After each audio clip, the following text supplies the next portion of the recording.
Okay, well, my life is a little bit standard for successful research professors, but also a little bit different. I was born in a frontier town in the Midwest, Gary, Indiana, U.S. steel town, largest steel plant in the world, was planted there, made there just before my older brother's birth. At the very southernmost tip of Lake Michigan, where Appalachian coal brought by rail met Minnesota iron ore brought by ship.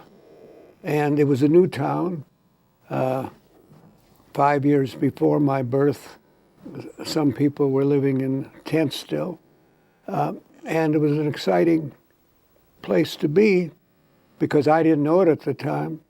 It had a marvelously good school system.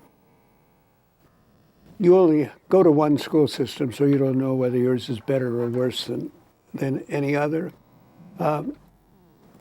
In my ears, the age of 3, I would hear a lot of Middle European Slavic languages of the steelworkers recruited there, a little bit like Western Pennsylvania.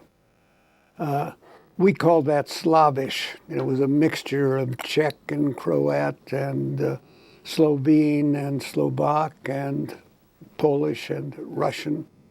And that's an important part of the story because my father, who had migrated at a young age to Chicago from that little part of Poland that's between Lithuania and East Prussia, of course, knew 2 of those languages from birth and could handle all the different languages.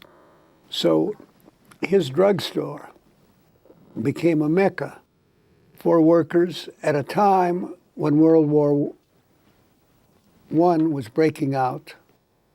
Even before America was in the war, the orders for steel and other things for munitions were so great that all the workers worked 12 hours a day, 7 days a week. They didn't have a doctor. So my father, the druggist, who could handle their language, was the doctor. Now, when I go to the drugstore today, Walgreens drug chain, CVS, it's just an order place, and everything comes from a warehouse. In my father's drugstore, there was a mortar and pestle, and it was used, and a little Corona typewriter, and it was used. So he was not only the doctor, but he was the fabricator of the prescriptions for them. Well, as you could guess, that led to considerable affluence, so that I had every opportunity. I wasn't underprivileged, never knew a hungry day in my life, and so forth. I was a bright kid. My older brother was a bright kid.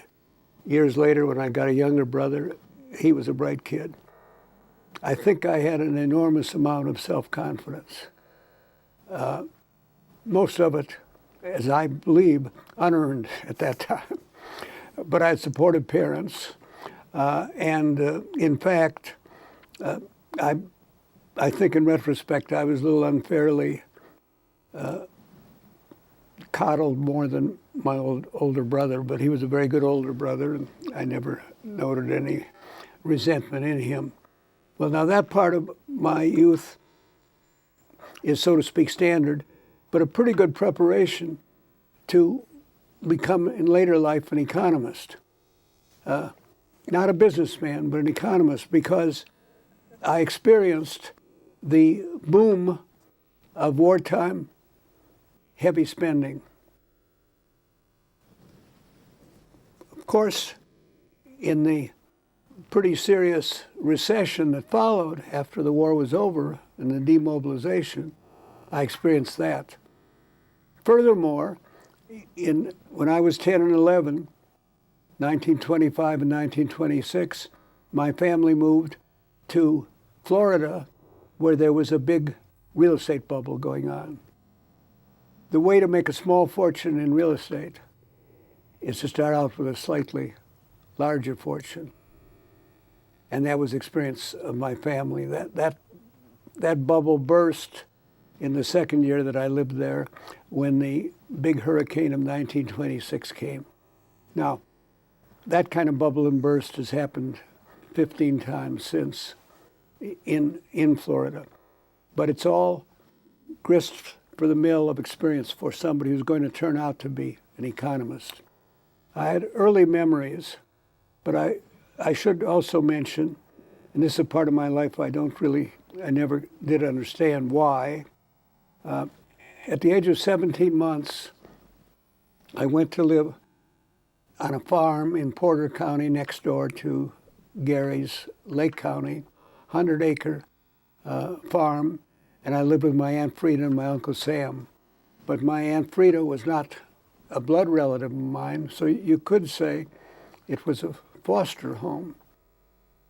Why? I don't know. I think maybe my mother was a premature feminist who didn't relish primarily cooking and so forth. Maybe I was a difficult eater, but at 17 months, how can you tell?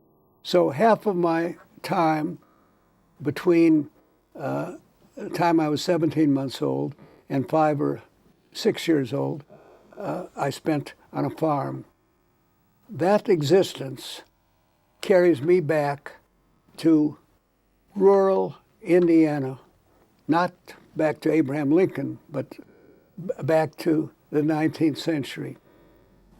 My neighbors there, my Uncle Sam, for example, had been to Chicago only once at the time of the 1893 World's Fair. It was like a world a million miles away. Today, when I got an honorary degree at Valparaiso University, for no better reason than I was a native of the region, you commute every day to Chicago and go to work. That's what the difference of the automobile was. So I know what it was like to have no indoor electricity, no indoor central heat, and of course, no indoor plumbing. It means the privy and the chamber pot. However, things are all not of one piece. We did have 2 telephones.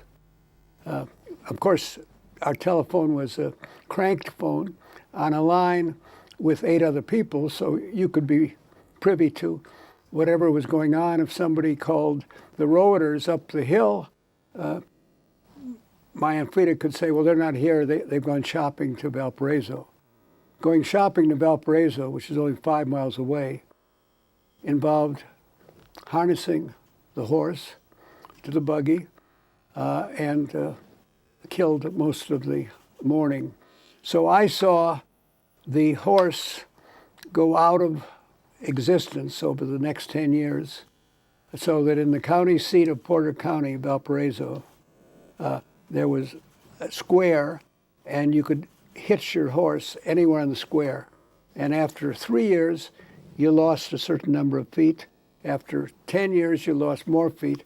After 20 years, there was no place to hitch your horse.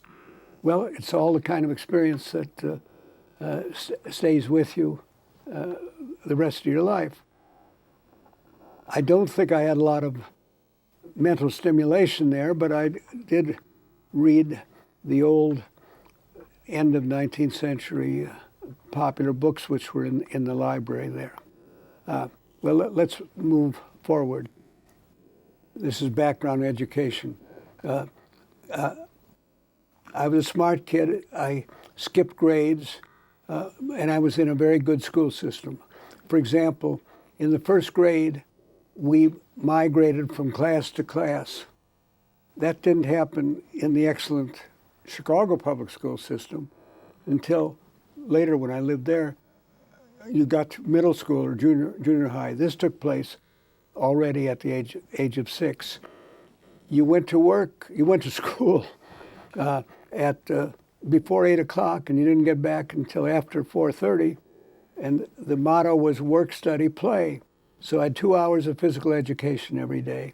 Now, it's interesting that at least 3 eminent economists came from what's a relatively small town. Joe Stiglitz, who later was a student here, got a Nobel Prize, is also from Gary, Indiana. If I'd stayed long enough, I could have been a master of spot welding because that would be part of the curriculum. At the age of 9, we moved to Chicago, and there I went to some very good public schools. My late wife, who came from a small Wisconsin town, went to one school, knew almost everybody in her class for 12 years, including the farm kids who were bussed in. I went to about 8 different schools. I'm counting a couple of Florida schools. And in a certain sense, that was an enrichment. But to tell the important truth is I was born on January 2nd, Monday morning at 8 a.m. when I walked into the first University of Chicago classroom. This was before I had graduated from high school, but there was an arrangement whereby high-performing kids could go to the University of Chicago, which was only a few miles from my own good high school, before they had actually graduated from the high school. And turned out to be a class on economics. And there was discussion of the theory of Robert Malthus about how people will always produce so many children that by the law of diminishing returns, the population will always grow so that wages are held down to a minimum. I found that very interesting, but I found it very simple, and I thought it must be some complications that I don't understand. Well, there aren't any complications to that story, but what's important and was very lucky is that early on, and completely by accident, every important thing that's happened to me has been done by accident and often by miscalculation, but lucky accident and lucky miscalculation. My first teacher in economics was Aaron Director, who lived to be 100 and was to be Milton Friedman's brother-in-law. He was very conservative, very iconoclastic, but very interesting to me, and I got a great education at the University of Chicago. I was a commuter. I had been, if anything, an underachiever in high school because it wasn't fashionable to be a smart kid, so I disguised most of the abilities that I did have. But when I went to the University of Chicago, I didn't know how hard you should work. So I worked very hard, and I did very well. The result is that after 3 years, I graduated, and somebody told me about a wonderful fellowship, new Social Science Research Council training fellowship, to be given to the 8 best graduating undergraduates in economics to pay for their total graduate school education, however long it would take, and wherever they went. But there was one condition. I had to leave the University of Chicago. University of Chicago was a great place, Robert Hutchins University, the new plan there, and I had great teachers, Frank Knight, Jacob Viner, Henry Simons, Paul Douglas. I was blessed. And also, I think I took more courses in economics than anyone previously had ever done, or perhaps done since. So when I'm at this point that I'm required to leave, I'm bribed to leave, which I wouldn't have done otherwise. Thank God I got that bribe, because I think it would have been a terrible mistake to have stayed there, but that's a different story. The effective choice boiled down to 2 places, Harvard or Columbia. Without exception, my mentors at Chicago said, go to Columbia. I was never one particularly to accept advice of my elders and betters, and kind of by miscalculation, I picked Harvard. I thought it was going to be like Dartmouth, Hanover, New Hampshire, green hills, a lot of green ivy, white church, very good library, quiet place. And when I arrived by streetcar just across, first encountering MIT on my way to Harvard the first day, the clang and everything made me feel, what have I done? I ought to turn around and go by.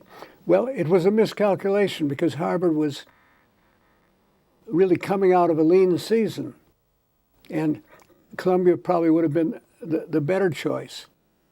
But my luck was with me. People like me, plus the beastliness of Adolf Hitler towards scholars in Europe, sent to Harvard Professor Leontief, one of my dear mentors, Professor Schumpeter, world-famous mentor, Professor Gottfried Haberler, and so forth. So I arrived at Harvard just when it was coming out of that lean season, and it wasn't me, but it was students like me who made Harvard the Harvard there was at the same time that the new Harvard was making us. So there I was for 5 years at Harvard. I was much better prepared going into the graduate school than any of the other students there. So I breezed through very fast, and I became the first appointed member of Harvard's elite society of fellows, first economist in that, and in the early group. So I had 3 blissful years. During those years, because it was supposed to be better than a PhD, in competition with a PhD, I was not allowed to work for any degree. No requirements were made. I had tutorial rooms at Leverett House, and I just sat there writing article after article. I wrote so many articles, and they were mathematical, which was not very popular at the time. I had to ration them out, so by the time I was 25, I had more publications than my age. Well, to me, that was a blissful time. If somebody'd give me an offer, we'll give you $3,000 a year for the rest of your life, and you can just do what you're doing here, would have accepted it. As an economist, I ought to have known how far $3,000 a year would go 30, 40 years after that. So I came out of that, became an instructor at Harvard, and at that time, and this is another story, but we should go into it, I got an offer, better offer from MIT. Chicago had a good mathematics department. I had a wonderful high school teacher of mathematics, Beulah Shoesmith.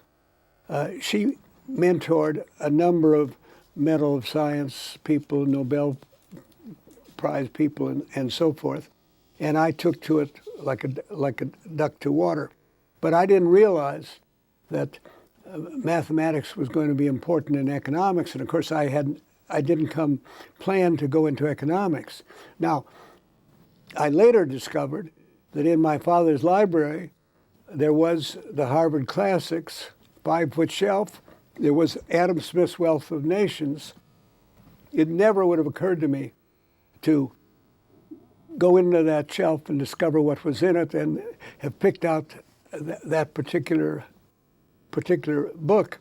So I was a clean slate, nothing written on me until I walked that morning there. Now, I have mentored hundreds of crack graduate students here at MIT, a number elsewhere too. It's hard to find yourself. Why do you go into economics and not physics? Why do you go into physical chemistry and not organic chemistry? How do I find a thesis topic? I found early that which was fascinating to me and which I was very good at and would be good at. That's like a gift from the gods.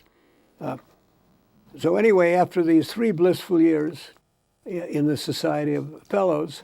I come out and I get this nice offer from MIT. And my wife and I said, well, this is a test.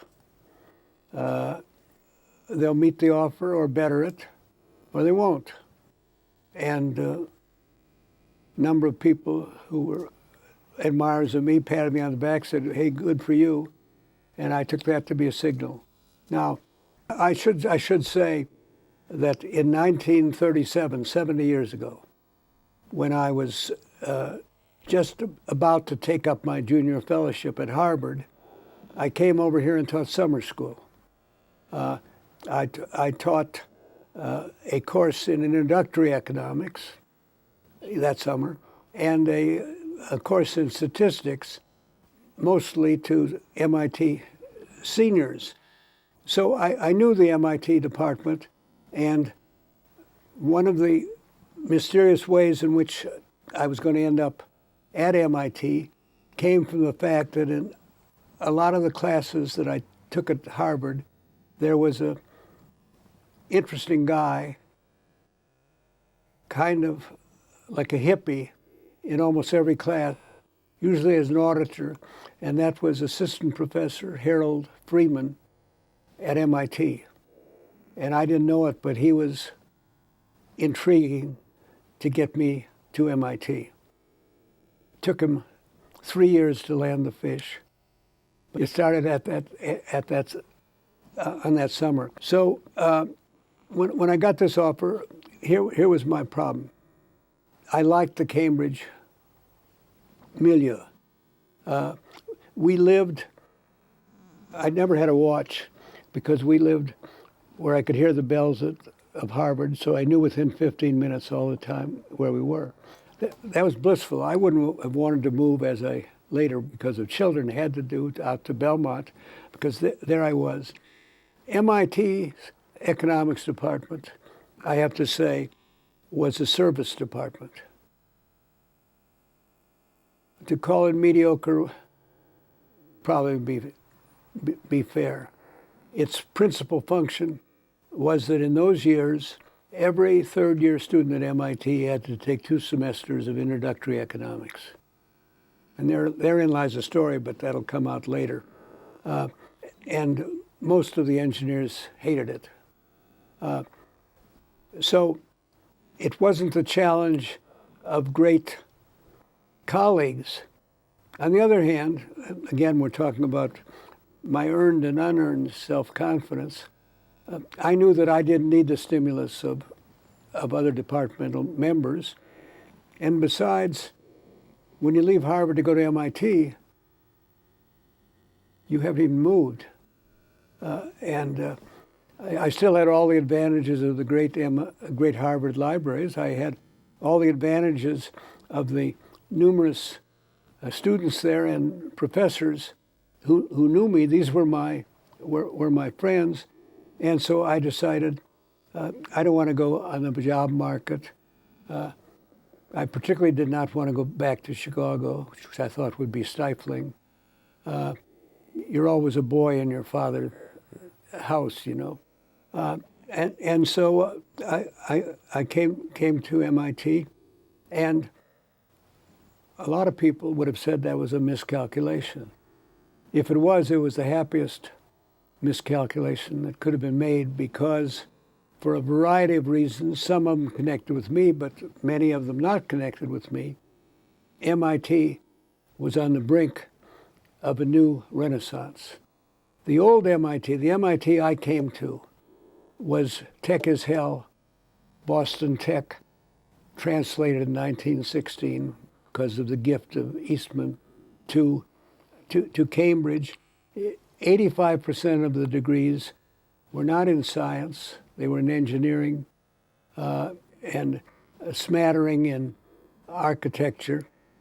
And the great names that have made MIT famous were by and large not yet here.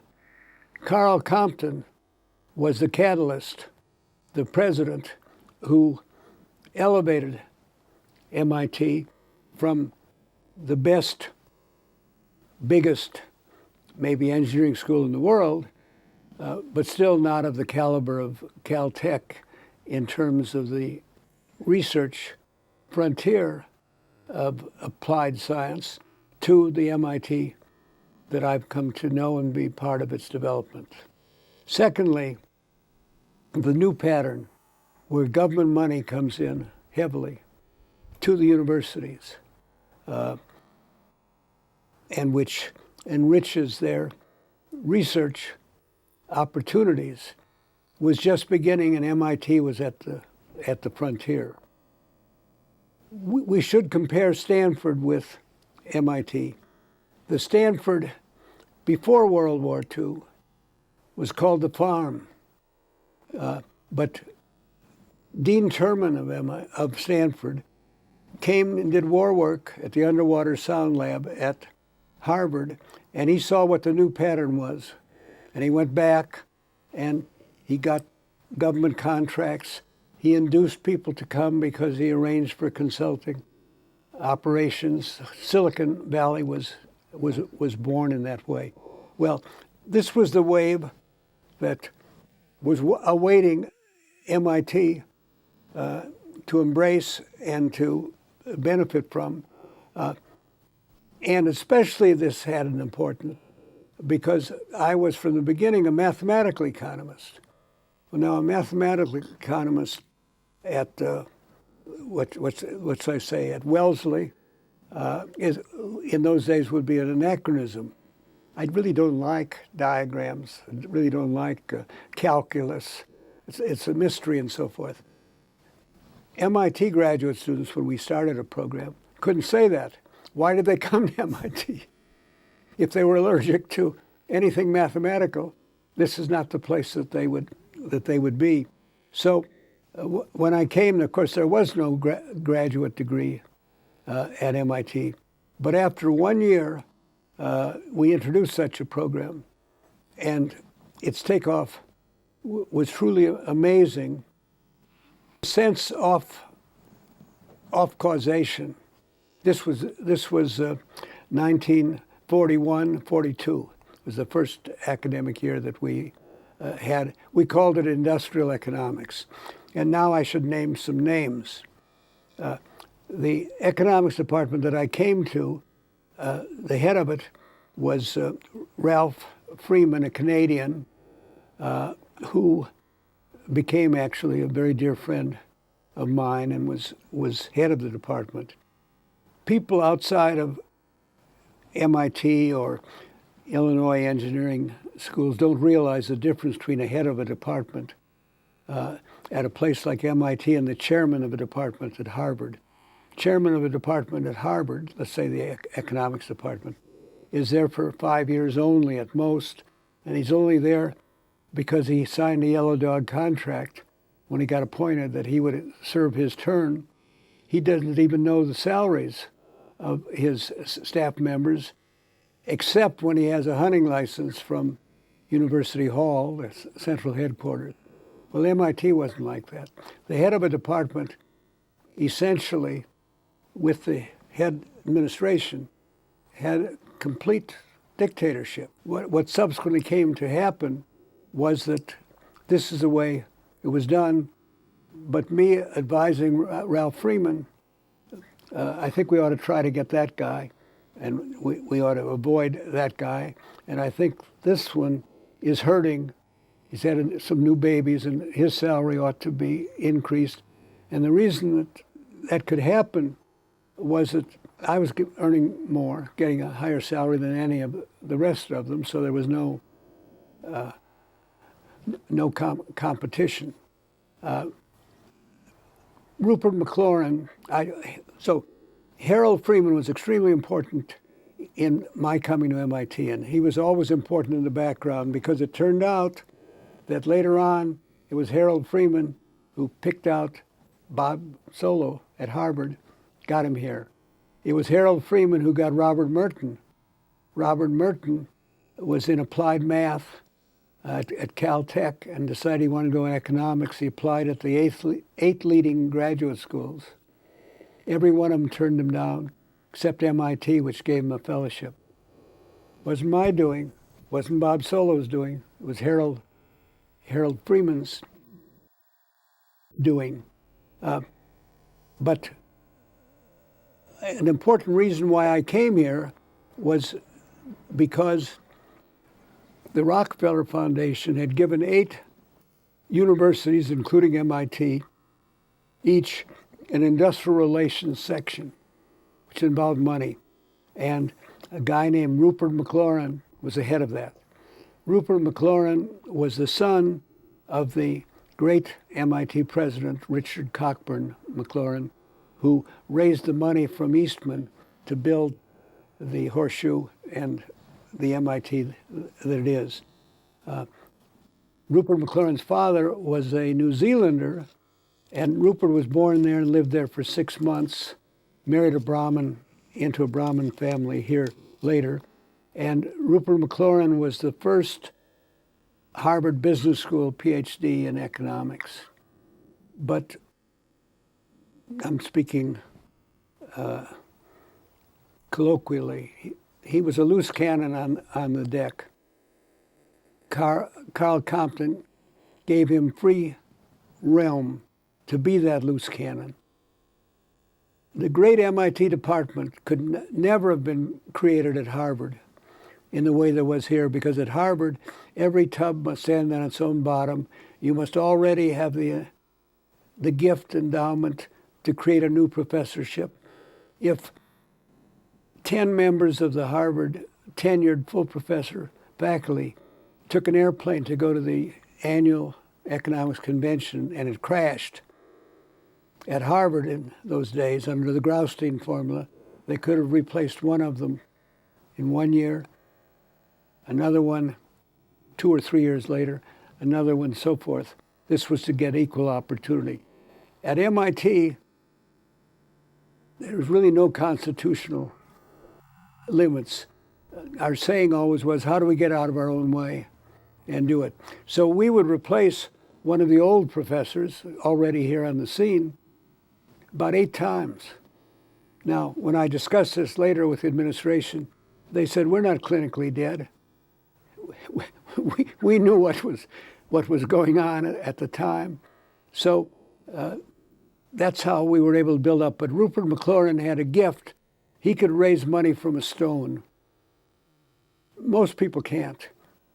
I said, how do you do it? He said, well, what I do is I go out and hold my hat out and say, please put some money into it. He said, promise as little as possible, because if you promise something, they'll want some results. And he was pretty ruthless on whether they did or did not get any results for their money. But after Harold Freeman had worked on him, Rupert McLaurin started calling me up. And he'd say, now, Paul, do you realize that if you come to MIT, you will have the income of the Roger Babson fund to help sponsor your macroeconomic research?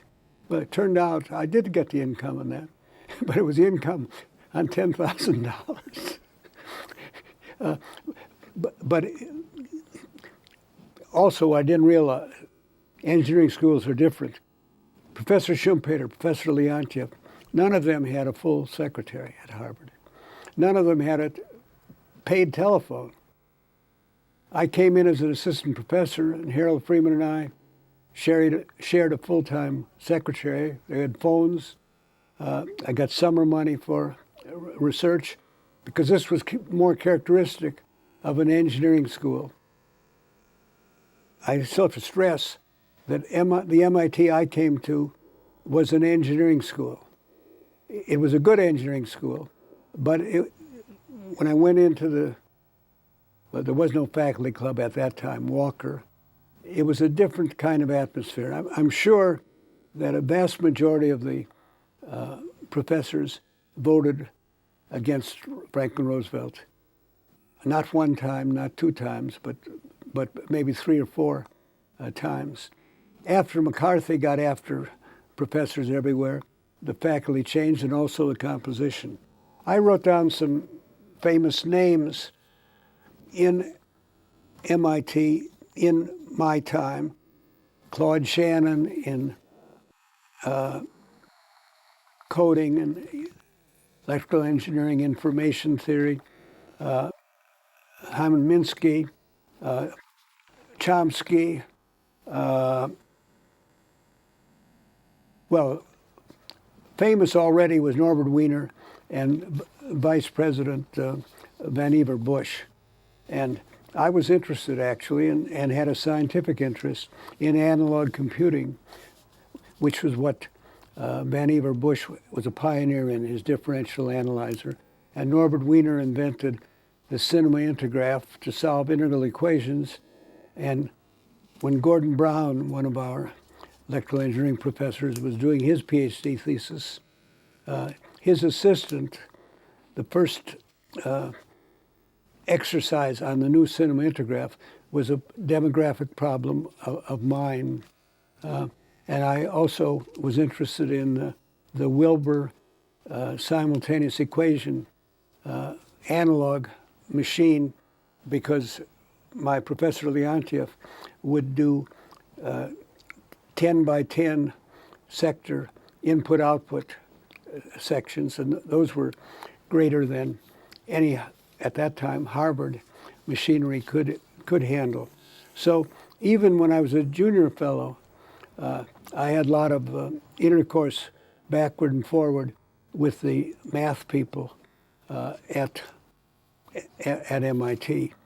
And that was attractive to me, and one of the reasons why I did come here. But to go back to our graduate program, we had money to interview people, and we advertised it. And I was absolutely astonished because we had no reputation. Maybe a few people might have heard of me at that time, but I think we had 100 applications. And the great advantage to us was that so many of the people at places like Harvard and Yale and Princeton were so behind the times that they weren't our competition at all. Did I say Yale? I should have had Yale as an exception. Yale and Chicago and Berkeley were our competition for the best graduate students. Well, within 10 to 12 years, maybe less, if the nation had National Science Foundation fellowships in economics amounting to 15, we would have 11 of those year after year. And this is important because in 1947, that's 7 years after I came here, and I already was a full professor, which was kind of rapid increase. I got a princely offer from the University of Chicago. And I thought, well, the only reason to go there would be that I would have, over a lifetime, a better crack at best students. That was wrong. I got a much better crack at the best students here, but you couldn't be sure of that. Stupidly, for 12 hours, I accepted that professorship. And I only had to make the decision to know that I didn't want to make it. So I phoned in and said, I changed my mind. Well, MIT students were always known as nerds. This is a Wellesley Radcliffe common room talk.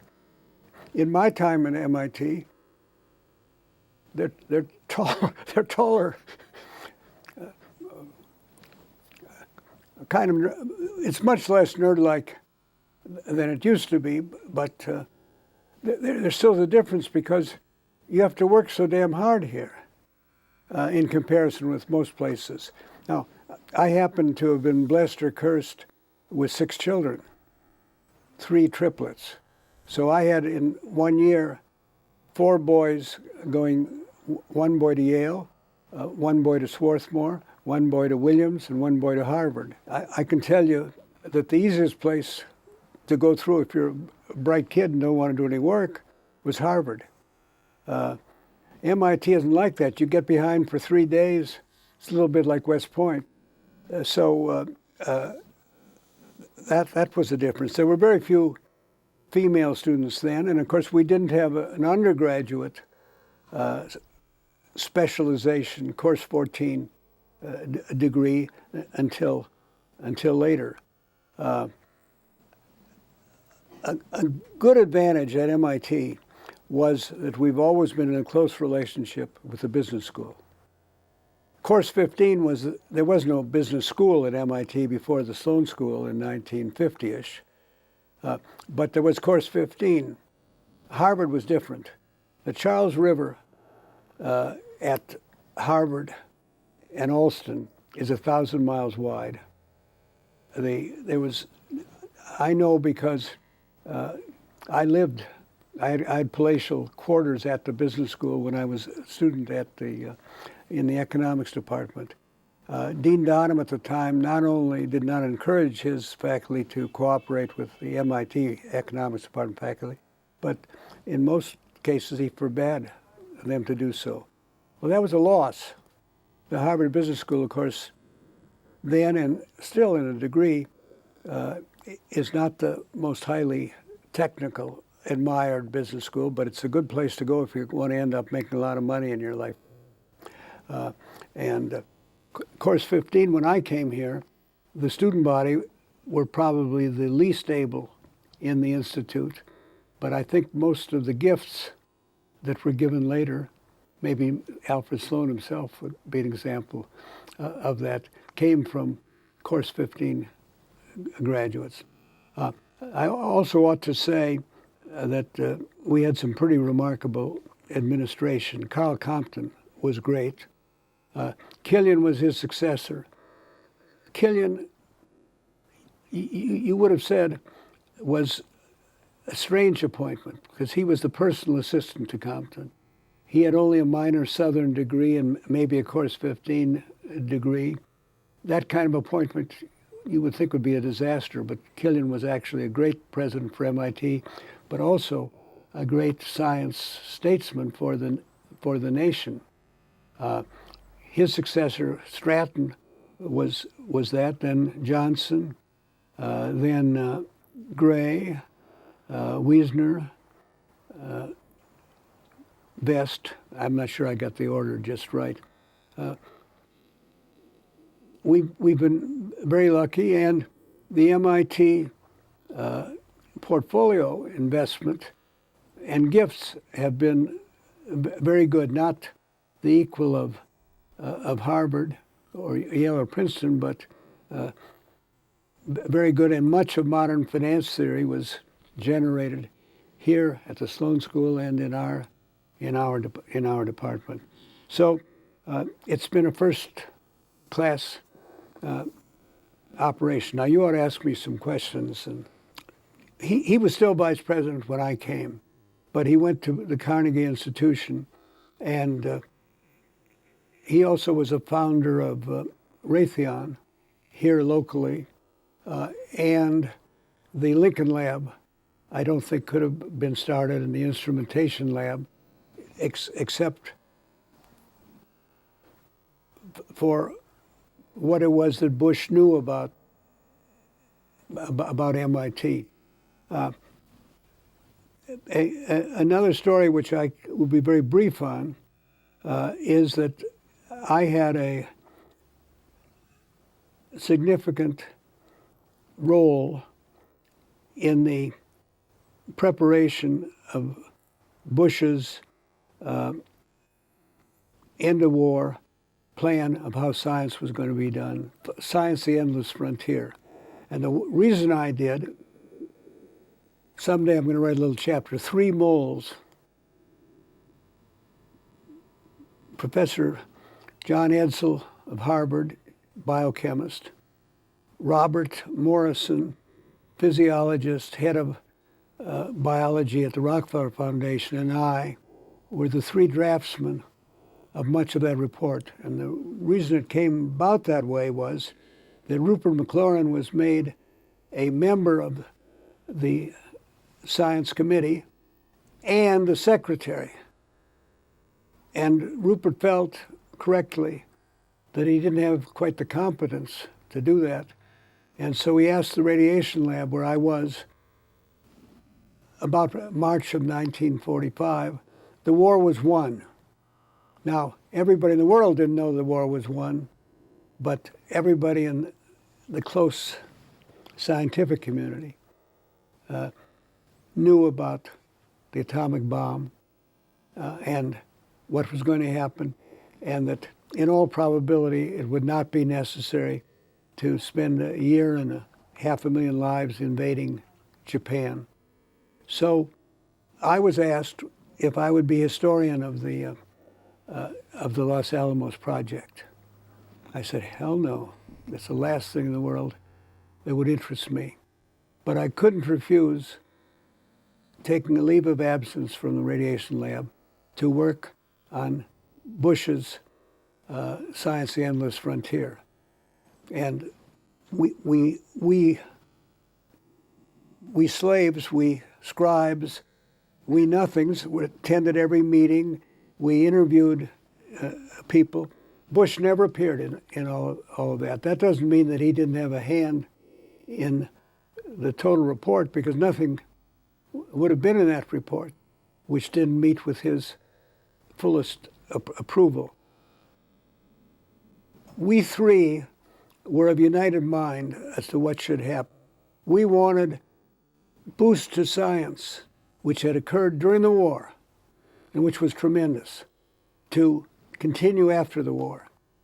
There was a strong political element that wanted to give every county in the United States its prorated share of the science budget, which would be about the stupidest arrangement possible. And I can remember an Ivy League president, who shall be nameless, and another famous president, each of whom said to us that we should do that. And when they're quizzed, well, why would you want to do that? He said, if you don't, all the money will go to smart New York Jews. Well, I also had a private aspiration, and that is that economics, mathematical economics, statistics, mathematical statistics, and the harder parts of psychology should be in the new National Science Foundation. Well, you don't always get all your dreams realized, but everything that I'd hankered for and hoped for, and as far as drafting influence could affect, did come to pass, including, I should have mentioned it first, NIH. The advances in medical technology, which have extended the longevity of good quality life, was unpredictable and fantastic. So MIT has been a great place to operate out of. It was in part because I was at MIT and in Massachusetts that I became, for a time, the principal economic advisor of John F. Kennedy, starting off when he was senator and through the time that he was candidate for the primary, and then the nominated thing, and then the president-elect. Moses, like I did not go into the promised land, though, but I could have if I had wanted to. And MIT was an important reason for that. The American Academy of Arts and Sciences, which is in our back door, you know, I'm not the oldest member of it. I'm 92 only, but I'm the longest, the earliest one there, because early in my career, in those days, you really just had to be a professor at MIT or Tufts or Harvard, sometimes Wellesley and Brown. It was a local club, and since I had been very well known in the Society of Fellows, I was elected at a very young age. Well, today it's a national organization, much like the American Philosophical Society and the National Academy, although the National Academy has the highest prestige of those particular appointments. I remember well the first graduation. I came October 15th, not even at the very beginning of the fall term. And so my first year terminated with the commencement. In those days, our commencement was in Symphony Hall. There was no field house, no space big enough. And Carl Compton said, presciently, we're soon going to be in this war. I was surprised. I was naive. I thought, well, how could he know that? Well, of course, he didn't know that, but he was a very wise person, and we have to be thinking about that. Most of my friends went to Washington. My wife, who's 10 years younger than me, has a certain grievance. All her high school schoolmates were the first ones to be called up, went overseas, and a lot of them were dead. She said, all of you guys are cryptologists or radar people or SOS people, and that's absolutely true of almost everybody that I knew. I was pretty sure that I would not be physically acceptable because in the first 35 years of my life, hypertension was not a treatable disease. But I didn't want, this is foolish vanity, I didn't want to become a 4F rejectee. So I taught calculus here at MIT, and I, every other week, went and organized a division on post-war planning in Washington. And then I came to the radiation laboratory, where I didn't work as an economist at all. I worked as a mathematician on automatic fire control. And it was the first time in my life I wasn't one of the two smartest guys in the room. And I didn't enjoy the war years, but a number of my colleagues, like let's say Charlie Kindleberger, whom I could say a word about, those were the most important years of their life. He was at SOS and very important business and so forth. MIT was totally organized for war.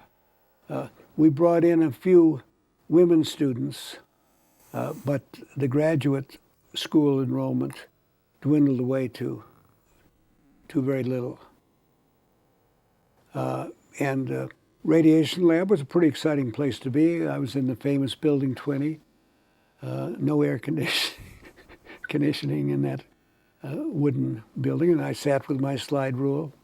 We worked longer hours than a theorist should work, so I read more newspapers in the war period than I had ever before or since done.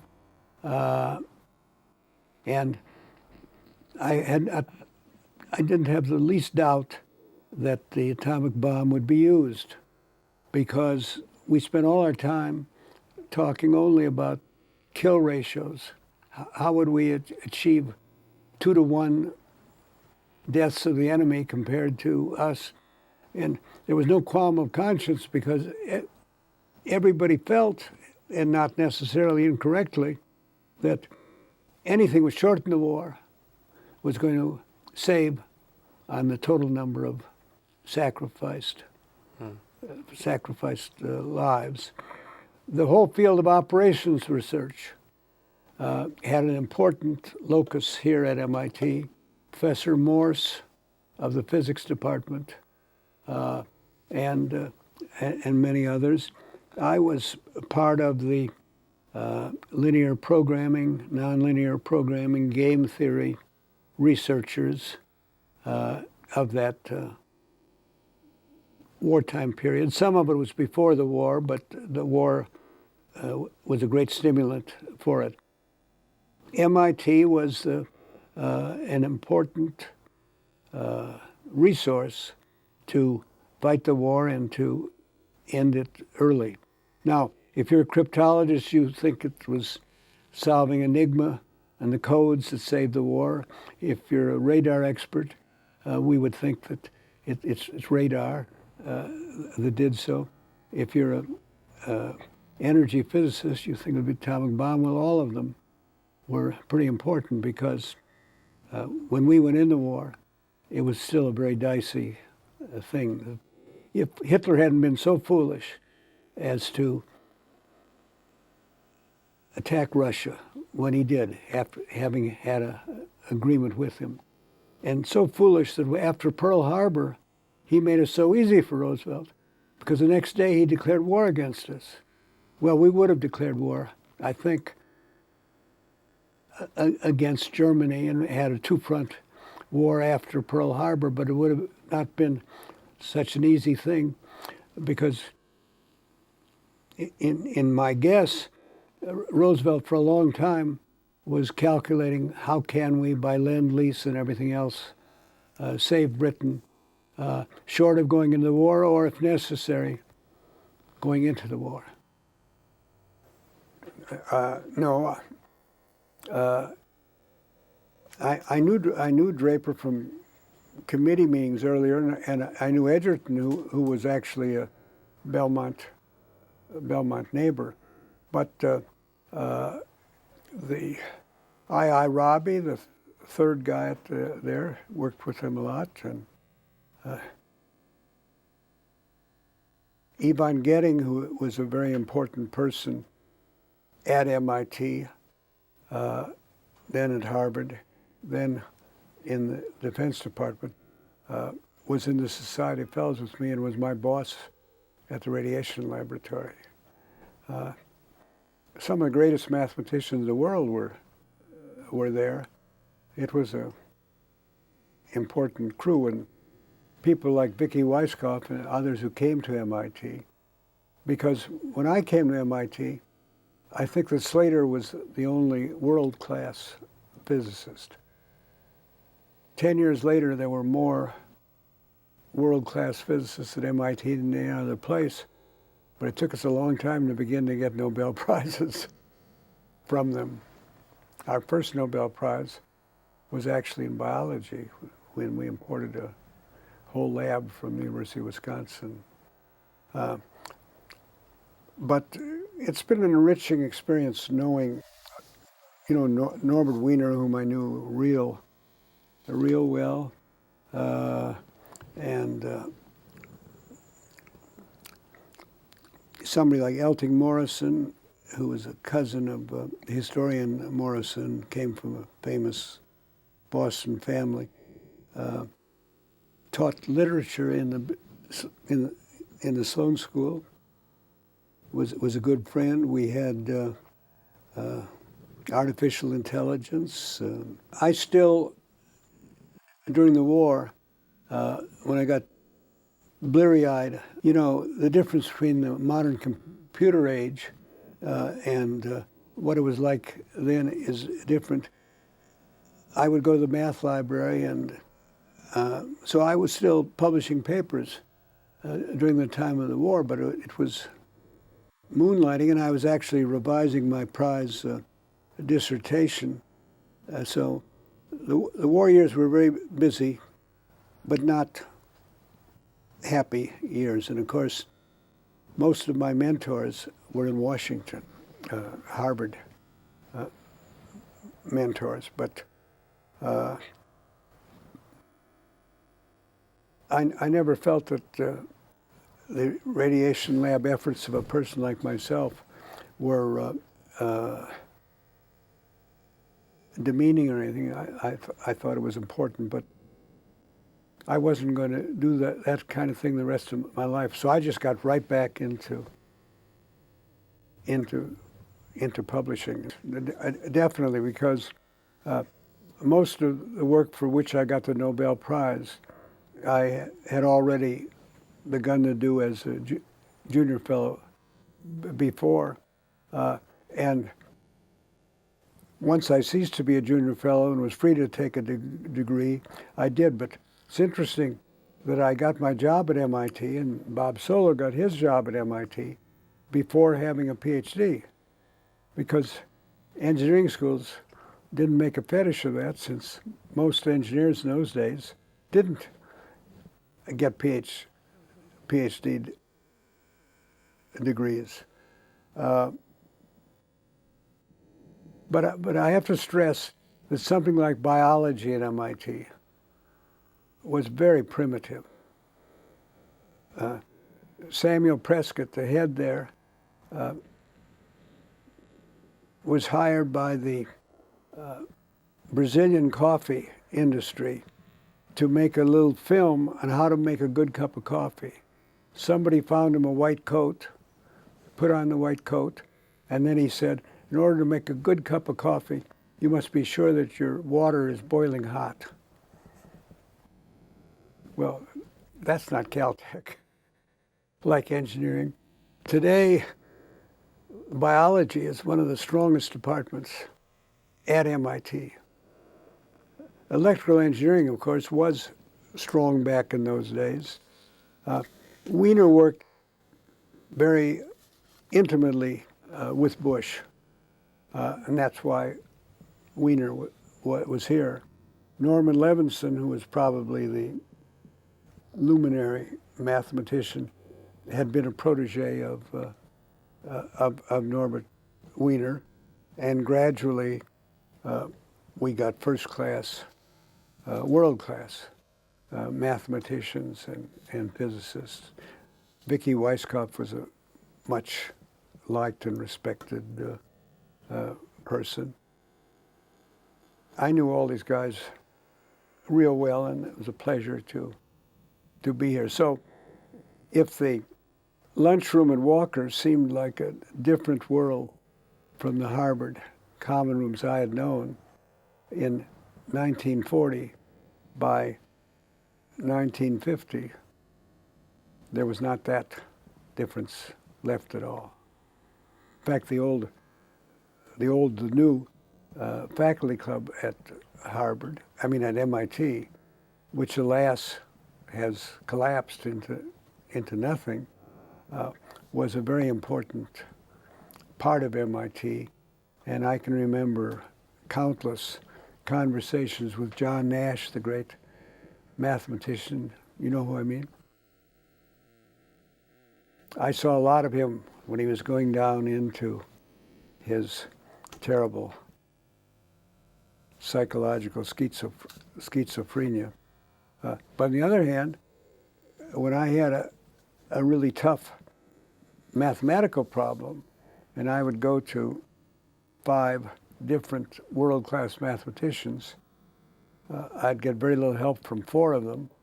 And why should they steep themselves in my problem? But often Nash would come up with a good suggestion, just at a time when he was going down under.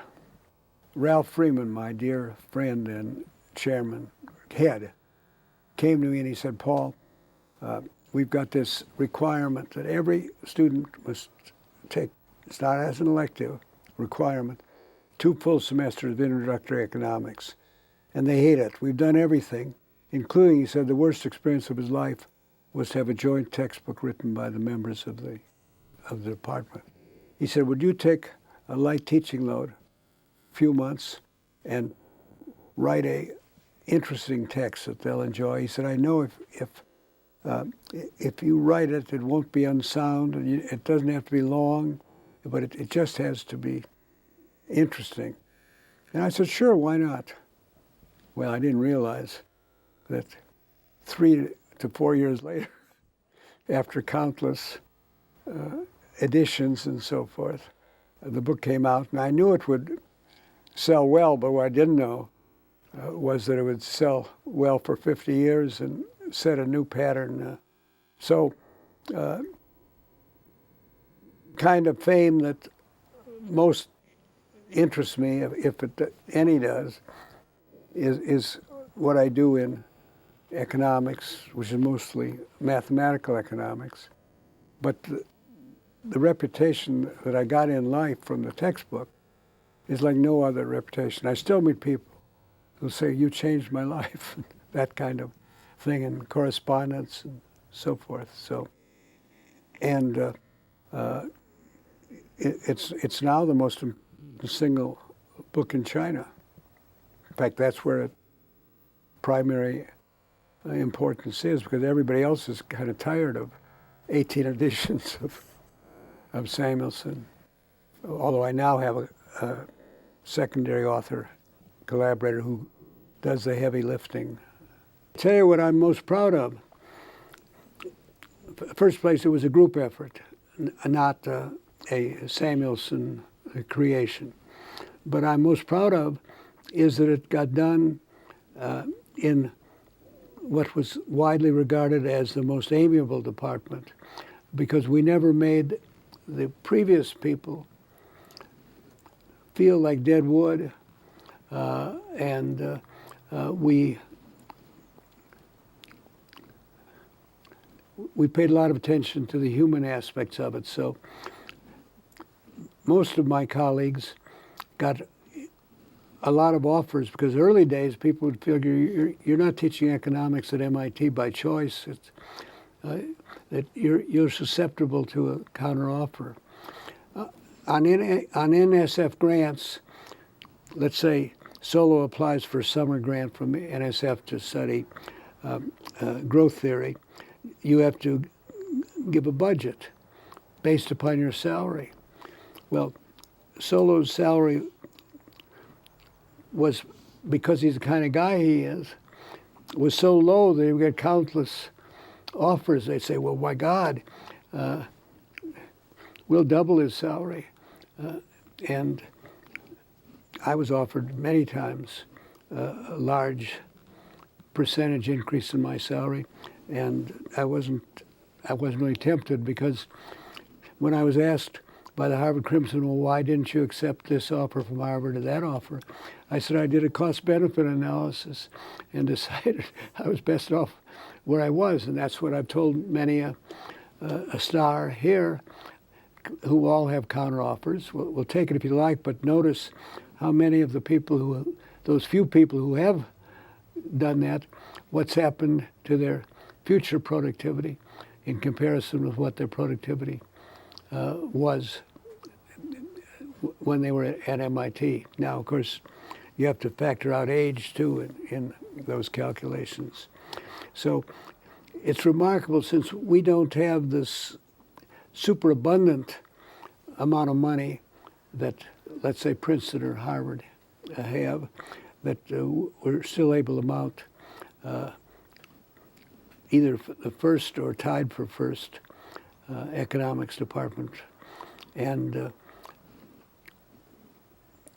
we're kind of an expensive department, I think, to the Institute, because engineers always relied so much on outside money too, which is only partly the case, although these days there are a lot of millionaire economists, I can tell you. Well, first place, early on I was elected to office in the American Economic Association and gave lectures, so I had a really wide acquaintanceship in the profession. And as a textbook writer, especially in the first years, it was almost embarrassing. If I went to a convention, there'd be a whole group of people saying, we use your textbook as slippery rock. There is a slippery rock in Pennsylvania. And I learned to say, well, Mr. Samuelson will be very happy to know that. So I had a wide acquaintanceship, and also we were very good judges of quality, and there were so many years when a place like Harvard didn't know which way was up. And some of us say, until the Berkeley Mafia got there, it was really a pretty sad thing, because the number of people they lost was much greater than the number of people that they bred or were able to keep. It's now a powerful department, and of course, it's well endowed. Princeton was nothing except white shoe boys when we started our program, and so that's part of the secret of our success. we did not take people, we weren't looking for Rhodes Scholars. We let them have the Rhodes Scholars, and we wanted the guys who were going to be the leaders in the different fields of economics in the years ahead. We didn't give a master's degree along the way, so you had to be pretty serious coming here. Whereas the Chicago, which I left, of course I never did graduate work except as an undergraduate. I took graduate courses. Would take anybody and then flunk out half the class each year. We didn't do that. We picked very, very carefully, and some flunked out, but it wasn't a very large one. We also had a very large fraction of foreign students, as is typical of MIT. I certainly did not expect to get the Nobel Prize in the second year of it. But on the other hand, when I was awakened at 5 in the morning and a foreign accented voice said, "How does it feel to win the Nobel Prize?" I said, well, it's nice to have hard work rewarded. And my daughter said, "Oh, that was a very vain thing to have said." I said, "No, it was actually the case." I guess I probably would have been a bit surprised if in the first 8 years I didn't get it, but I know people just as good who never got it. And what I know is that science is a group thing, and the people whom I have known who were recommended to the Society of Fellows and didn't make it are just as good on the average as the many I've known who did make it. And that's true of every prize in science known to me. So that the fun, well, I've received, I think because I'm a textbook writer, 40 plus honorary degrees. Well, it means something if your alma mater gives you an honorary degree, particularly if you have developed different ideological views from your mentors. That's noble of them. It's nice to get a Harvard degree where you've done a lot of your important research. It was nice to get an Oberlin degree because the first honorary degree I got. From then on, it's nothing. But it's not so much that I'm being honored. My field is being honored. And in Thorstein Veblen's day, you got an honorary degree if you were likely to give money to the university. So if somebody from Indiana University on this faculty calls me up and says, "I'd like to have lunch with you," and I've known the guy for 35 years, and we've never had lunch, and I say to him, "Well, I'm glad to have lunch with you, but why do you want to have lunch with me?" And he says, "Because I'm the New England representative of the Indiana University Alumni Association." And I said, "Well, that's interesting. Would it interest you to know that I never give a cent to any place that has given me an honorary degree?" He said, "Yes, that means we don't have to have lunch. Don't have to have lunch together." Well, that's not quite correct. What about Soderbergh? And I wasn't in the very first tranche. Okay. Actually, in my case, it changed nothing because my teaching load and my research load were precisely whatever I wanted it to be. But I think for others, it made a big difference.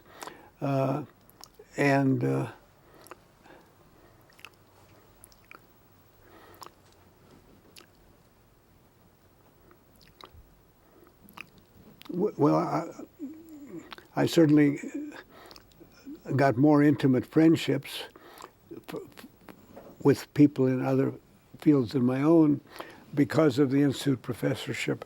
But doesn't have the frequent meetings and so forth, which we in the Society of Fellows had with each other. And I imagine that the university professors at Harvard maybe get together more often than the institute professors at MIT. Well, I had a great interest in various aspects of math, so I've interacted with people in the math department, but I also have done research over the years in classical thermodynamics, and that came about because one of my important mentors at Harvard, and I should have mentioned this earlier, was Edwin Bidwell Wilson, who had been acting president at MIT when the first guy named Stratton died a month or two after he was inaugurated. I privately, this other one had been head of the Bureau of Standards and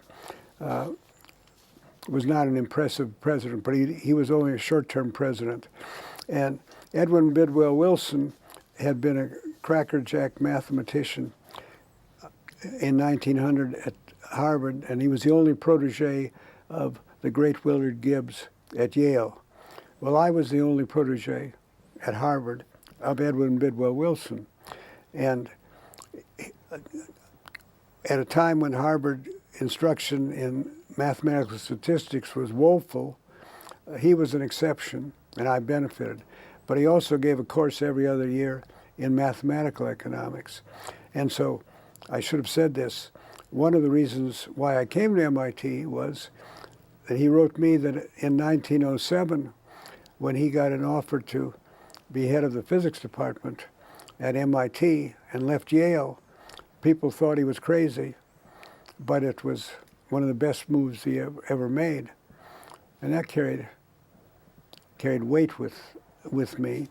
So Harold Freeman, Edwin Bidwell Wilson, Rupert McLaurin, for quite different reasons, were important reasons why I came here and didn't go, let's say, to Purdue or to Berkeley a couple of years after I'd ceased to be a junior fellow at Harvard. I'm a stick in the mud. I get countless invitations to go to China and India and so forth. And I like to stay at home with my line pad. And unlike people in the laboratory science, wet lab, when they turn 65 or 70 and they lose their lab support, they're finished. This is my support. I don't even need a computer or a slide rule, but I'm favored. So here I am at 92 doing about what I have been doing over the previous 70 years. But MIT has been a really important part of my life, including tennis. I wasn't happy about it because there was a 4 or 5 year period when there really were some students at MIT who might have taken almost no single examination because you didn't have to. So there was a lot of ferment. I think ours was a more eclectic department than many, so that our students at least had some instruction in Marxian economics, for example. There was a famous occasion when the students, our graduate students, asked me if I would debate with Noam Chomsky. Well, debating with Noam Chomsky is like a little bit like being rid out of town on a rail. If it weren't for the honor of it, you could forego the pleasure of it, but I felt duty-bound to do it. And it was done under favorable circumstances here in the lounge of what was the faculty club, and a big crowd, and everybody was polite. But I heard a couple of our students who had been 4-year undergraduates at MIT and 3 or 4 years in the graduate school say some of the most foolish things that I heard said. And as I drove home, I thought, now, what is the model that a great mind, linguist, like Noam Chomsky has about economics, my field? And I knew Chomsky when he was a junior fellow, but that was years after I was. But I've never known him intimately. And what I decided, but I have no reason to have confidence that this is a correct thing, that he had about the same vision that Albert Einstein had, which I know Albert Einstein did have, that the world should be organized a bit like a Israeli kibbutz, where there's you rotate the head guy different months, and from each according to their ability, and to each according to their need. And I thought, how could I explain to one of my daughters who might have a similar view, but I wouldn't explain to her my viewpoint because I wouldn't want to impose my viewpoint on her, that there's never been a society of some thousands of individuals that's ever been successfully organized by means of such principles. I wrote a foreword to a Swedish book in English on the new leftist economics. I published, 12 to 15 papers on Marxian economics, giving praise at a few places and giving criticisms at many places. It was a disturbing time. On the whole, at MIT, things were not as rough. In the West Coast, people were being killed and so forth. And when I went to Cornell, I remember seeing the students carrying rifles on the campus. I like quiet times. I read every week Nature and Science magazine, and the Journal of the New England Medical Society. And I've done this in the last case ever since my son went to medical school. The improvement in science is so colossal. There's no resemblance between any weekly issue now and the other. This elevates MIT. When I read the MIT newspaper and so forth, the number of interesting projects, it's nice to be associated with the wave of the future. Whereas if I had a gift for classics or humanities, these would be kind of dreary days. It'd be very hard as a good scholar to get a job. And when you got the job, you're repeating over a 30 or 40 year lifetime so much of the same thing. I like to plow new fields.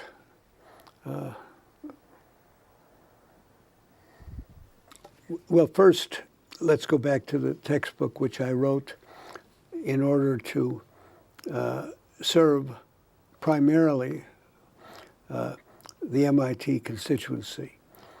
I could have made that a mathematical textbook. It would have been well within the grasp of MIT students way before their junior year. I made a deliberate decision against that for the reason that MIT students then, and probably still today, like to do exercises and then think they have done something important. Well, you could solve a lot of problems in in applied economics using the calculus and not have a serious notion about the choices and difficulties of different choices. So although my book was considered to be, by literary people, a fairly rigorous book, and that people in junior colleges who adopted it in droves didn't realize how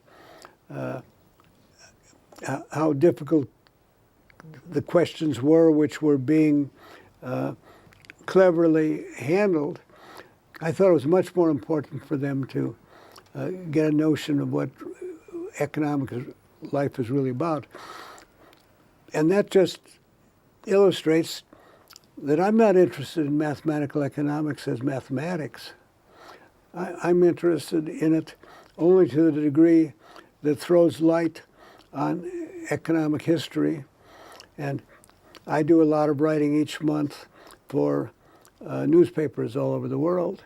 And I think that a person who could write the best current accounts of current economic history would be doing the most important task of the good economist.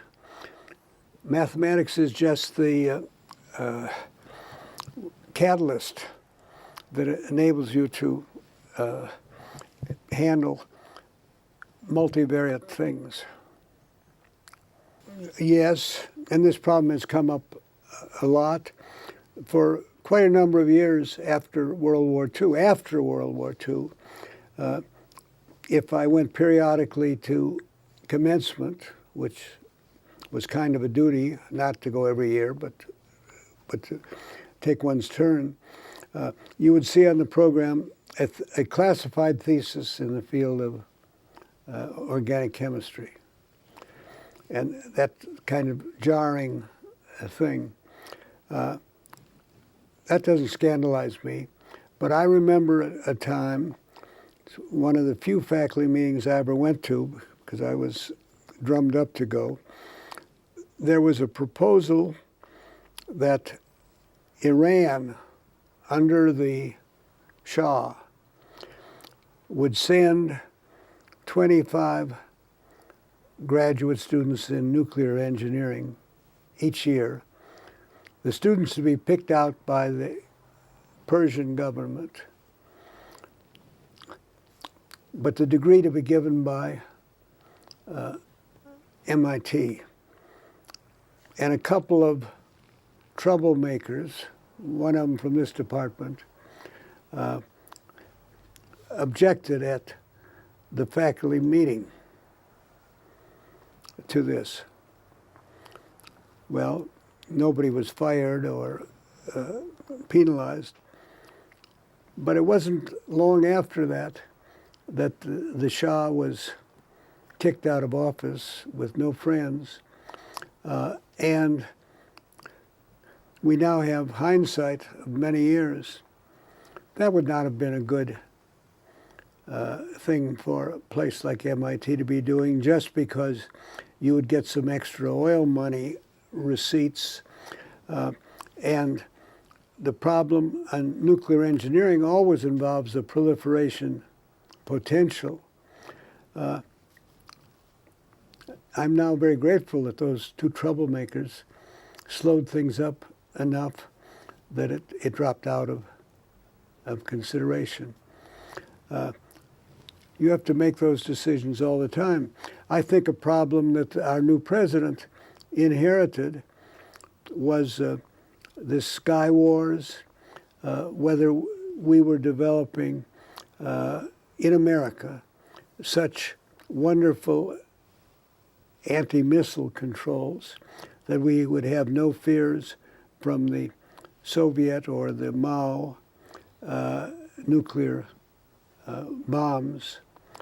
Well, it may be that Reagan's pretending that we had that capability helped deceive and impress the Soviet Union and contributed to the Soviet Union under Gorbachev departing from the Stalin Stalin type.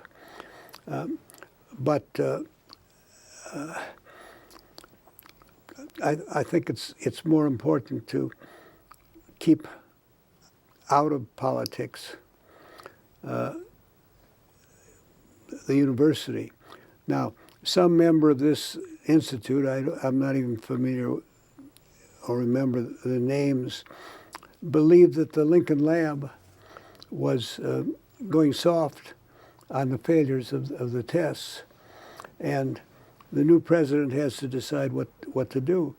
It would be a shame to lose the Lincoln Lab because you're Simon Pure, but on the other hand, to be too opportunistic and ready to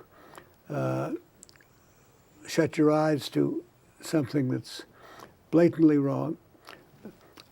I think it turns out to be a test of character. And I prefer to lose a few shekels and keep more of your integrity. But that's easy to say. It's tough to be. In fact, job of president of university is all responsibility, no power. I've always cultivated such ineptness that my turn to be chairman of the department has never come up. And I don't have to try very hard to create that impression. So from the age of 50 on, decided I was going to ease out of any power relations within the department. So the present department is not a carbon copy of my aspirations. I'm not saying that there are things there that I dislike. That's not so. But I think of one of my mentors, Professor Leontief, when Harvard didn't want to build a permanent little shrine to his input-output life work. He was angry and he quit Harvard. I don't want anybody to create a little shrine on my life work, do their own life work. I've been asked innumerable times about that, and I say, now look, read the story literally. How would I be able to know?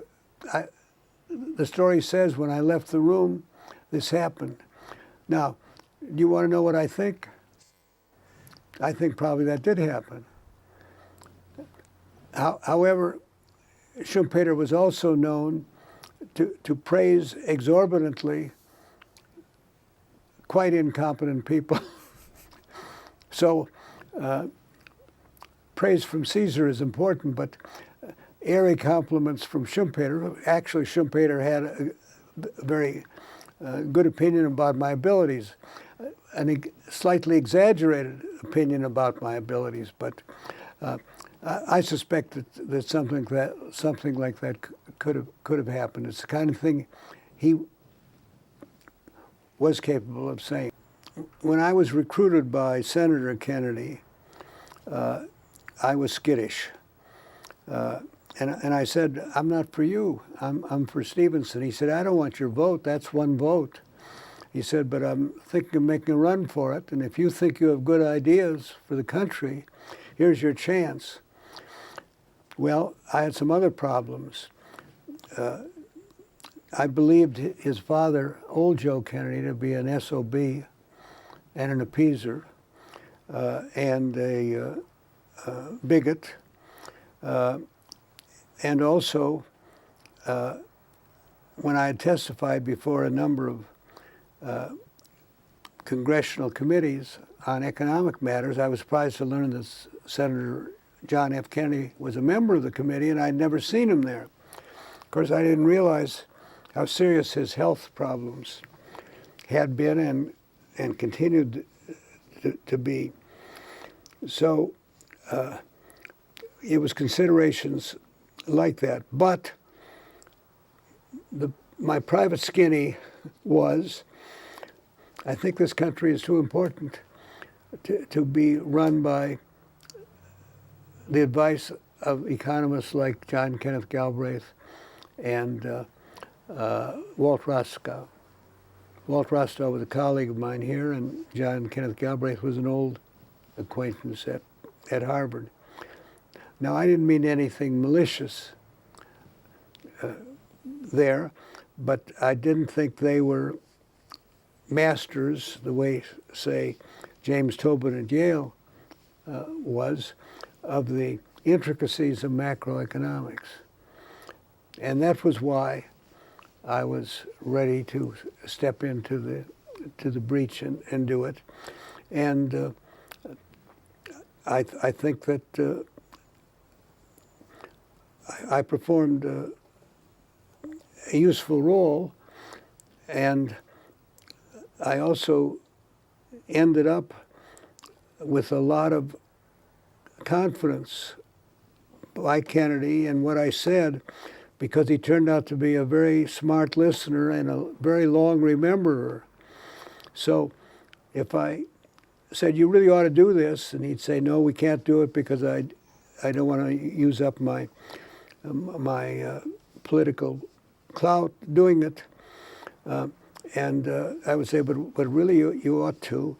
He'd say, now look, we've been through that. We're cycling. Let's move on.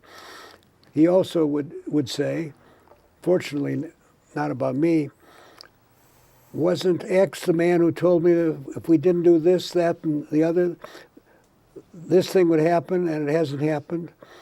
Yes. So I learned that every advisor to the king has a need to bamboozle him a little bit, because you won't get his enthusiasm up unless you exaggerate. I learned that was not a smart thing to do with this particular man. Actually, that increased my respect for him, because I had also been entrusted with explaining Keynesian economics earlier to Stevenson and to Governor Harriman, and they weren't also so acute in these respects. So there were a lot of things where I didn't get my way, but who am I? And I learned to what I learned. I guess I knew that the sovereign gets the kind of advisor he wants. If you're not the kind of advisor he wants, then you're not going to be his advisor. I thought we should have devalued the dollar on taking office and blame it on Eisenhower, the predecessors, but it wasn't in the cards to do that. As a result, we spent a whole decade defending the indefensible until the dam broke after considerable time after Kennedy was dead. Well, a lot of modern finance theory was generated in this building. Fisher Black was here, and Robert Merton. By the way, I mentioned Robert Merton, one of the people that Harold Freeman helped us get.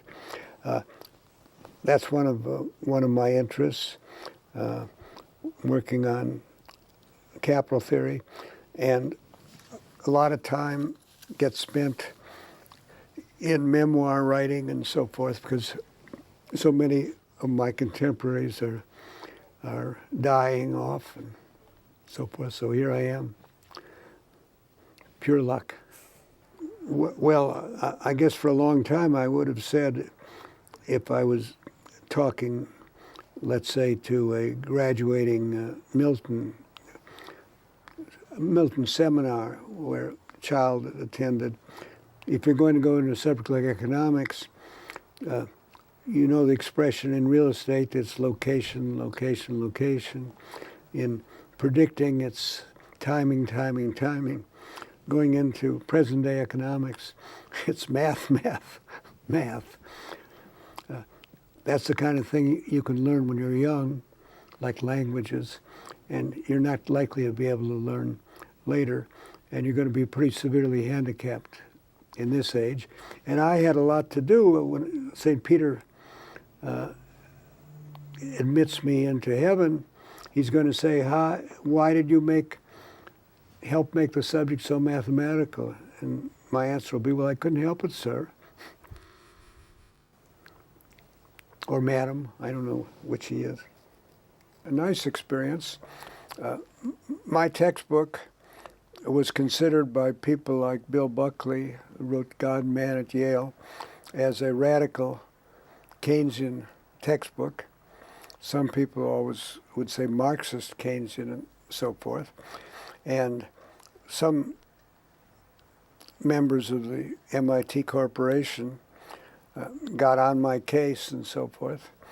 And Carl Compton wrote them a letter and said, anytime anybody interferes with the freedom of expression of a member of my faculty, that will be the day of my resignation as president of MIT. I appreciated that.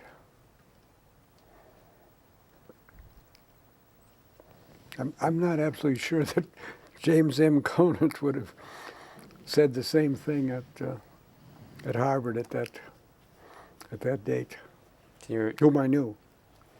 Well, I would say that would be to exaggerate it, because I always could laugh at the bank at the sniping of my textbook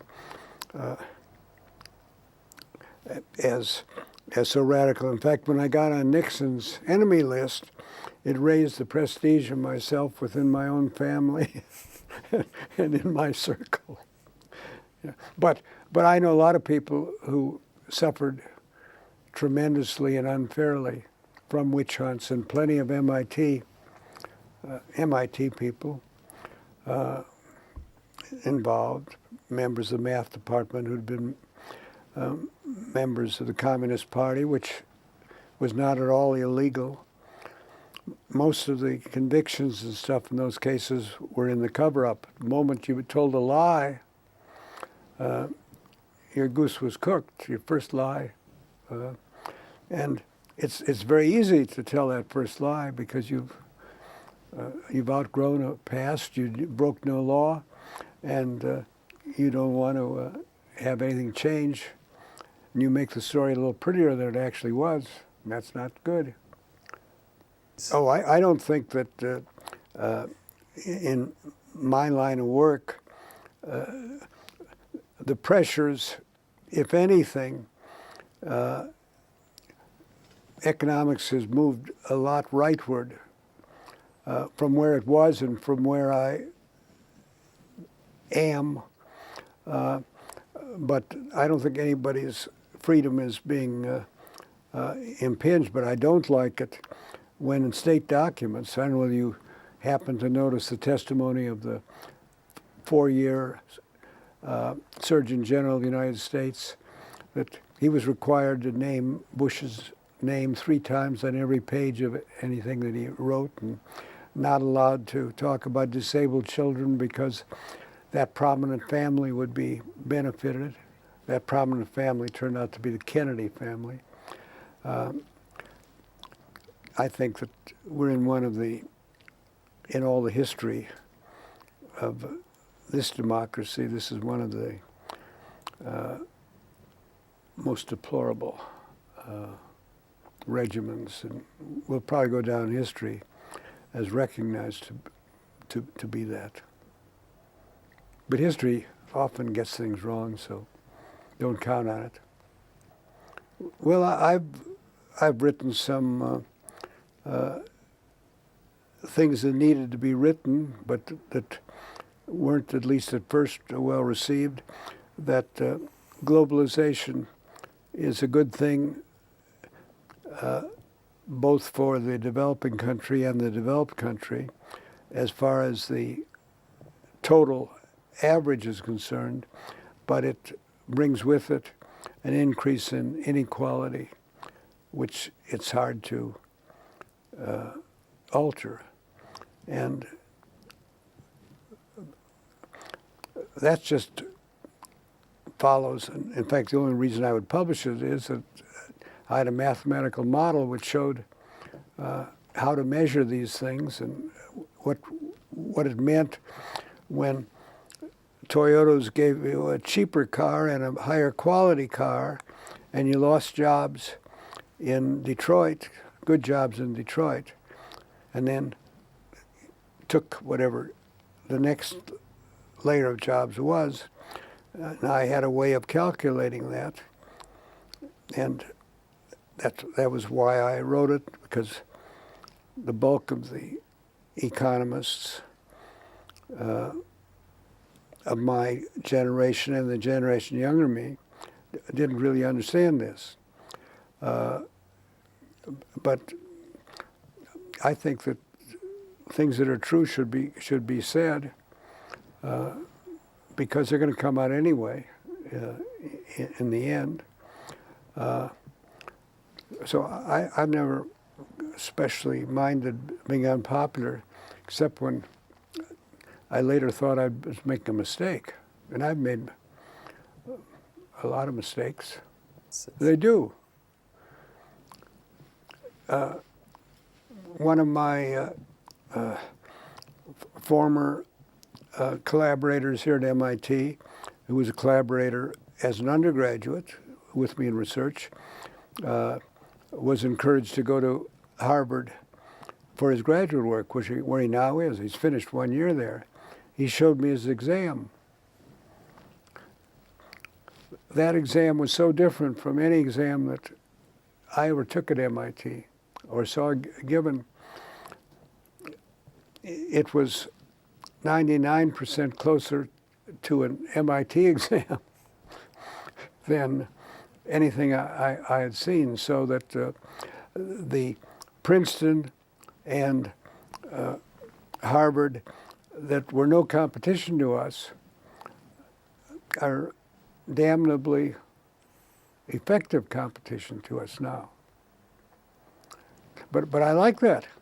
I don't mean I like being outcompeted, but I like the better paradigm spreading over the less good paradigm.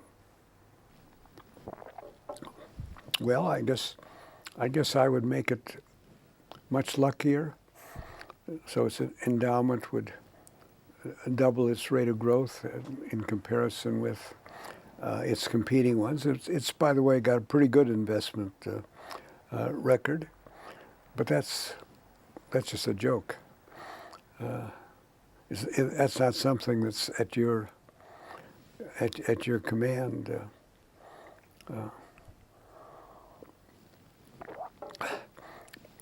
If you continue to get the kind of work in genetics and molecular biology that we're getting at MIT, you will continue to gain in reputation and continue to improve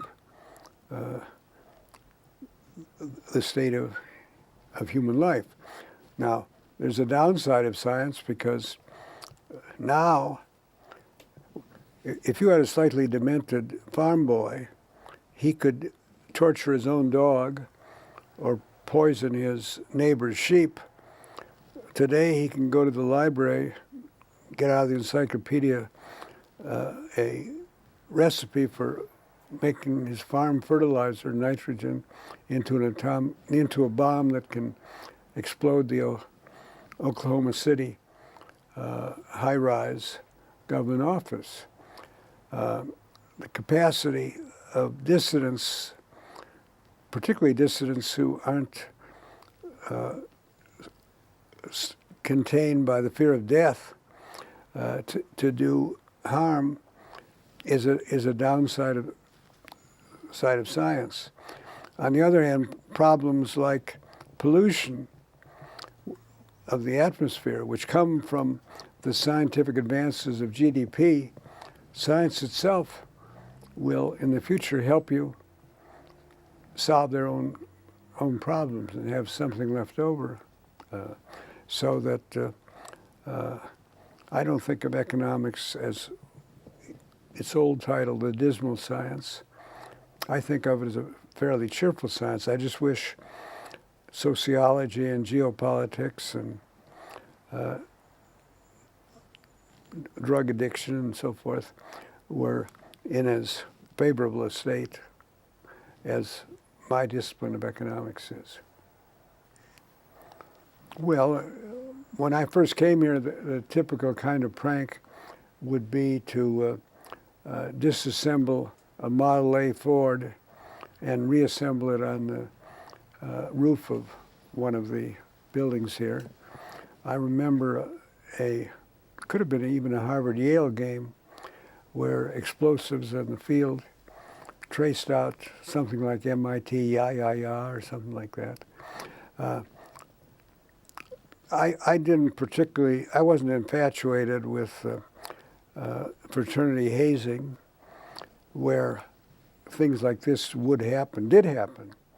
On a snowy winter day, a guy is taken out to Lincoln near Hobbs Pond and blindfolded and then released, and he plows across the snow, and his body is found next spring from the bottom of Hobbs Pond. Maybe a lot of fun while it's happening, but not my kind of fun. Okay.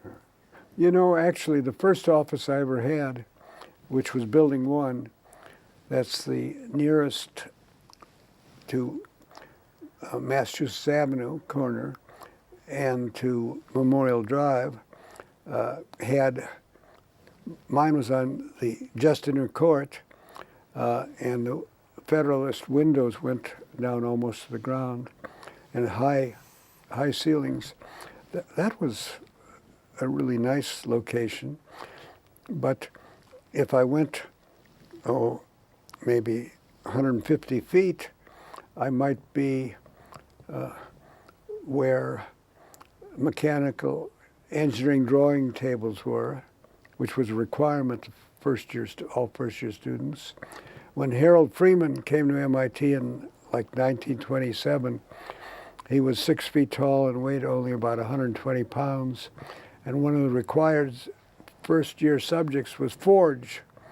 And you had to take a big dollop of molten steel and pour it, which he was too weak to do. By the way, the same Harold Freeman, 25 years later, was a star basketball player on our graduate basketball team in the economics department.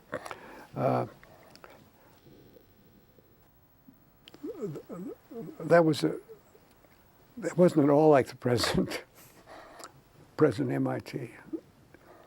And I like the present MIT better than the older one.